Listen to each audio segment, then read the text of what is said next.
თანავარსკვლავედების შესახებ. Როგორც უკვე ვიცით, ჩვენთვის ხილულ და კარგად დაკვირვებად ცის თაღზე მეცნიერება 88 თანავარსკვლავედი შეისწავლის, რომელიც ზოგიერთი ჩანს ჩრდილოეთიდან ან სამხრეთ ნახევარსფეროდან. 2000 წლებზე მეტი ხნის წინ დაწერილ პტოლომეუს ვარსკვლავური ცის ატლასში აღწერილია 88 თანავარსკვლავედიდან 48. საინტერესო ფაქტია, რომ მხოლოდ რუსეთის ტერიტორიიდან 54 თანავარსკვლავედი ჩანს. მისი დიდი ფართობიდან გამომდინარე. ზოგიერთი თანავარსკვლავედი, მათ შორის დიდი ურსა, გვხვდება ჰომეროსის ნაშრომებში, რომელიც დაწერილია ჩვენს წელთაღრიცხვამდე მე-8 საუკუნეში. იცოდით, რომ თანავარსკვლავედები ბიბლიაში არაერთხელ არის ნახსენები. ინკებს განსაკუთრებით აინტერესებდათ ირმის ნახტომის ბნელ რეგიონებში მდებარე თანავარსკვლავედები. იმის გამო, რომ ვარსკვლავების და galaktikების მუდმივ მოძრაობაში არიან, თანავარსკვლავედები შეიძლება შეიცვალოს. წელიწადის სხვადასხვა დროს შესაძლებელია სხვადასხვა თანავარსკვლავედის დაკვირვება, რადგან ჩვენი პლანეტა მოძრაობს მზის გარშემო. განსაკუთრებით გავრცელებულია ორიონის თანავარსკვლავედი სხვადასხვა ერებს შორის. საინტერესოა, რომ უკრაინულად მცირე ურსს უწოდებენ პატარა ეტლს, არწივს გოგონას თაიგულებით, დელფინს კრინიცას და ასე შემდეგ. ერთი დღის განმავლობაში ღამისაზე თანავარსკვლავედები იცვლებიან დაახლოებით 1 გრადუსით.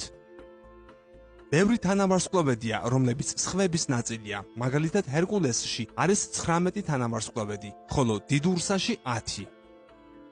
1922 წელს იტალიაში საერთაშორისო ასტრონომიულმა კავშირმა საბოლოოდ დაამტკიცა 88 თანავარსკვლავედის სია, რომლებშიც ვარსკვლავიერი ცა იყოფოდა და 6 წლის შემდეგ ამ თანავარსკვლავედებს შორის მკაფიო საზღვრები დადგინდა. ჰიდრა ითვლება უდიდეს თანავარსკვლავედად, რომელიც იკავებს საშიხილული სივრცის დაახლოებით 3%-ს. ვარსკვლავი რეგულუსი ლომის თანავარსკვლავედში მზეზე 160 ჯერ კაშკაშაა, ჩვენს მზეზე. შემდგომის ბუნიობა თანავარსკვლავედის ქალწულშია. ჩვენი galaktikis ცენტრი მდებარეობს მშვიდოსნის თანავარსკვლავედში. ძველ საბერძნეთში თხის რქის თანავარსკვლავედს ეწოდებოდა თხის თევზი. მერწყულის თანავარსკვლავედი მოიცავს ვარსკვლავთა ფართომასშტაბიან გრობას, რომელთა რიცხვი 150.000 აღწევს. ვარსკვლავი მეზარტიმი ვერძის თანავარსკვლავედში იყო ერთ-ერთი პირველი ორმაგი ვარსკვლავი, რომელიც ტელესკოპის საშუალებით აღმოაჩინეს. მერწყულის თანავარსკვლავედში არის ასტრონომების მიერ აღმოჩენილი ვარსკვლავებიდან ყველაზე ცივი, რომელზეც ტემპერატურა -2700 გრადუსი ცელსიუსია. იცოდით, რომ ტყუპების თანავარსკვლავედის ვარსკვლავების წყალობით მეცნიერმა ჰერშელმა მოახერხა ურანის აღმოჩენა.